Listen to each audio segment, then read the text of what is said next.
Hello, class. So on October 1st, 2019, from 8 a.m. to 4 p.m., I was at a training for what Scrum and Agile methodologies are. So, as a quick recap of what these things are, Scrum is basically taking a big project and turning them into small sprints. So you start looking at the smaller picture of each small sprint compared to the big picture, so you kind of don't lose track and you focus on the small things that eventually create that big thing. So within Scrum, there are different ways that this can be compared to what we do currently in our class.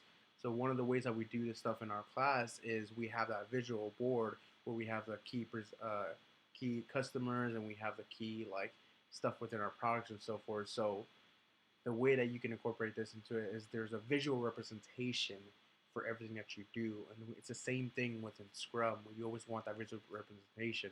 There's four different meetings. There's a meeting where you plan your sprints, and then a meeting daily where you kind of talk about what you're currently doing. Then you meet to see the product you finish, and then at the end you kind of meet and you talk about what went wrong in the sprints or what went right and what we can do going forward. So an entrepreneur can easily do this within their their visual board, but they can kind of lose track of it because it can be a little time consuming if you're not used to actually doing it. So, for example, if you finish something real quick, you're not going to write it down. You're like, oh, it's fine. It's in the head. It's visually there.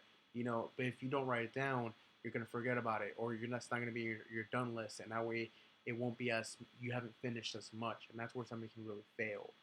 Um, Scrum can be used differently. We did like a little Lego thing where we either did a Lego within piece by piece by piece for four different Lego buildings, or we did it focused on the other one, focused on the other one, and we found it's much faster to focus on small sprints than bigger ones.